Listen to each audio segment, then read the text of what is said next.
And good morning. Welcome back to the Good Morning Show. Eddie Francis in for Will Sutton. Oliver Thomas, OT, hanging out. Yep.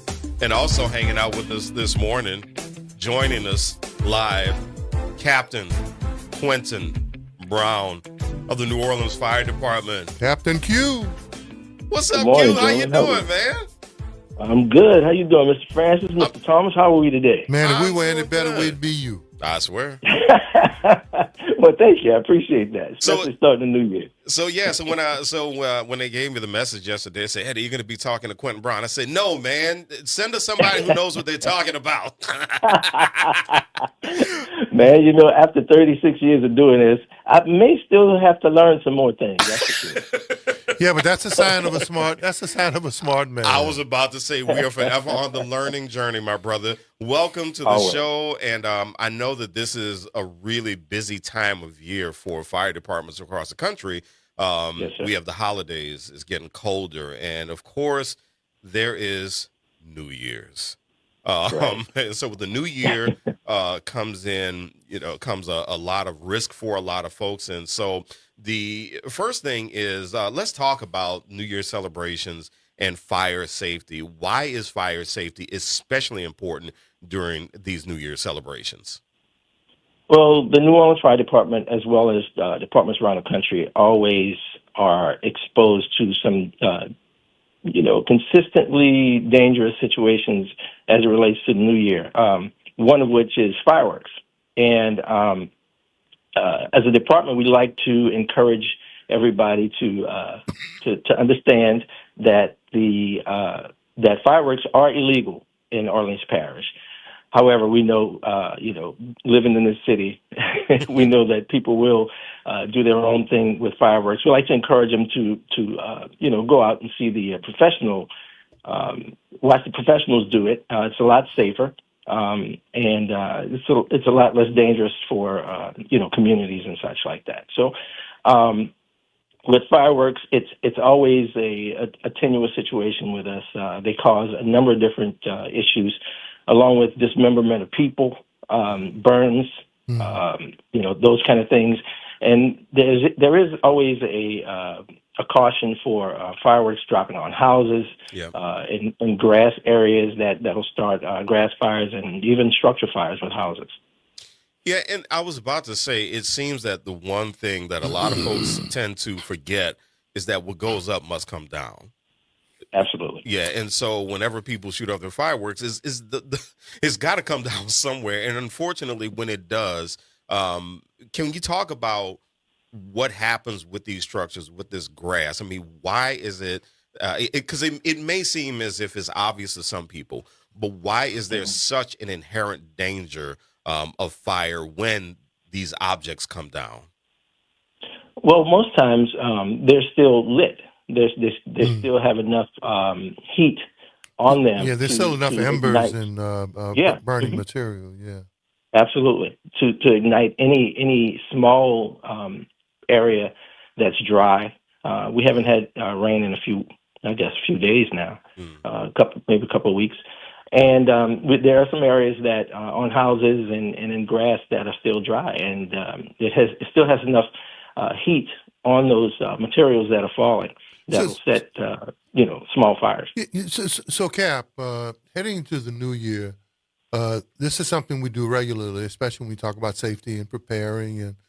But heading into this year, I was at the emergency meeting yesterday, especially following last year with the terror event. The fire department, when you talk about fire, it's not just fire safety, but public safety. You guys are trained in it. In many cases, like very few of the other frontline emergency personnel. What's different about this year, combined with what we went through last year, especially given the fact that it's not just about exploding firecrackers and, some of these special fireworks stuff. We live in a different kind of world now, Captain Brown. Absolutely. Yeah. Especially after dealing with last year, there is a push for people to pay more attention to their surroundings. Not only, just, as you said, not only is it a fire safety, but it's public safety. We have to pay attention and be cognizant and aware of all of the things that are going on. You hear the police department say, if you see something, say something. You know, that's a mantra in the public safety industry, that we could always be, cognizant of the things that are going on around us. It helps us. It helps us. It helps our community, especially with the fire service. I mean, we respond to a number of different things. People think that we only go to fires and we only respond to fires, but we have a very high medical presence. We assist EMS greatly. And just paying attention and notifying our counterparts in police and public safety is key. So you mentioned people getting injuries. I mean, over your career, Captain, what kinds of injuries have you seen from fireworks? There always the injury for burns. Especially, and you wouldn't think that sparklers are that that important when it comes to compared to the fireworks that go up in the air and explode. Especially but with the kids with the sparklers in their hand, and exactly. Until it burns out to the end. Correct. Right, and even when they burn out to the end, there's still, if you notice, there's still a red glow on those metal objects. Those things will burn you. They tend to range from about 1,200 degrees to 2,000 degrees, Ooh, wow. Strangely enough. And you're holding that in your hand. Ooh. So especially with children, you have to be cognizant and aware of the dangers with those things. Because, again, you would think that the fireworks that go up in the air and explode, they are dangerous. And believe me, they're small explosive devices. You have to be careful of those things, and you have to know what you're doing when you're dealing with them. Yeah, and then we also have the folks who they decide that they're gonna have a bit. They're gonna have a little taste before they fire off some fireworks. And I mean, everybody's trying to have a good time. I've seen it many times myself, but. What about the mixture of alcohol and fireworks? But seriously, I mean, the combination of people drinking with fireworks. What are the inherent dangers there? Well, I mean, just kind of put it in terms of drinking and driving. It's very similar because you can take your own life, you can take somebody else's life if you can get in the car, drunk or just drinking. Fireworks are the same way. You're altered. You're in an altered mental status, and when you deal with fire that way, you can kill people. A lot of people don't like to hear that. It can happen. It can be a mistake that you don't want to make in your life that will probably get you or someone else hurt or killed. You're dealing with people who have been drinking, and they're not doing the right thing. You don't have total control when you've been drinking. So put it in terms of getting behind the wheel when you're handling fireworks after you've been drinking. So let's shift the conversation a little bit because we also going to have folks who are going to be getting their New Year's Day celebrations going. They're going to be cooking the cabbage and the black eyed peas and getting ready for New Year's Day. What about the precautions that people should take celebrating indoors, candles and cooking? What kinds of precautions should people take? Over the years, again, I've been in the fire service a long time, so you see a lot of different things. Now, you don't see as many candles. However, people do use them. Candles are big business, and we see them a lot more than when you think it. They're the electric candles now that people use for mood lighting and things like that. However, at least a few times a year we get candle fires that have been placed too close to curtains and bedding and things like that. So you really have to be aware of where you put those things located in your home. Electric heaters, very similar. You plug those directly into a wall socket. And try not to do extension cords with those. And you must keep them at least 3 feet away from anything that could possibly ignite. Those are very important ideas. And children, if you're in the home with a young child, make sure that they know the safety precautions that they take for those space heaters, and you got to keep them in well ventilated rooms. And make sure that they're not in a space where they can be knocked over very easily, because electric heaters and candles and things like that can definitely ruin your holiday time.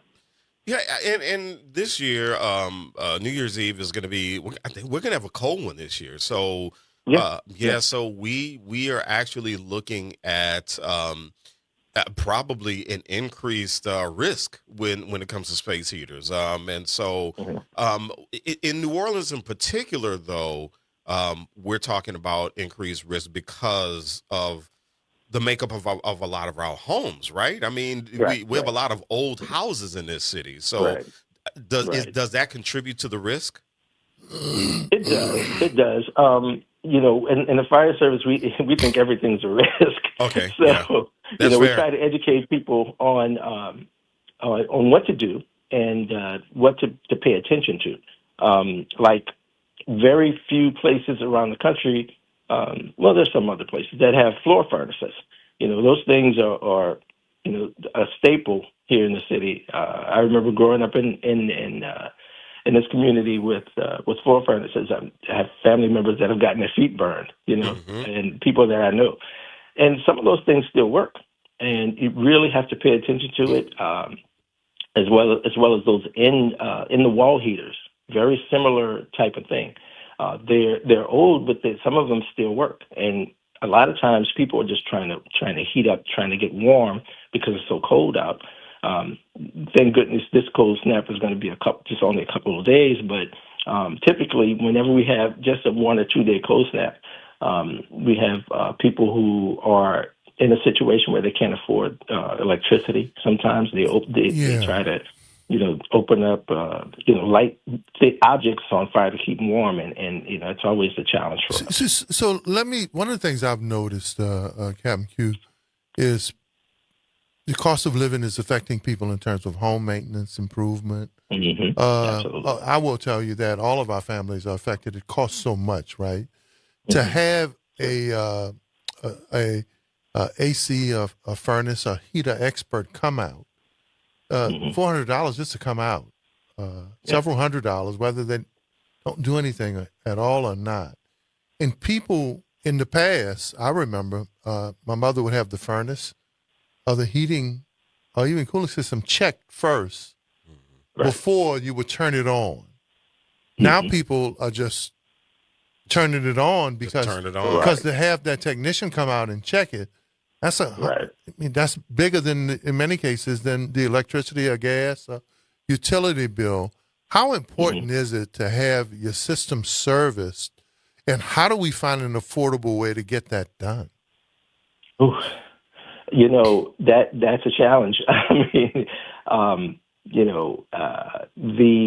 the challenge for people who don't make enough money to get these services, you could possibly give us a call, give the fire department a call, because what happens typically is that people will light those furnaces or heater units, especially the first time after not being on all summer, and they smell smoke in the house. Turn it off. Give the fire department a call. We'll come out and have some firefighters check it, make sure that you don't have any fire and extension in the system. Excuse me.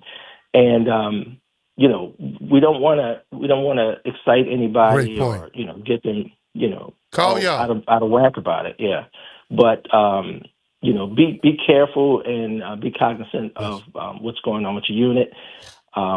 It's always good to like I said, we've had a cold snap already, so a lot of people have already probably turned on their heaters and had that process go through that.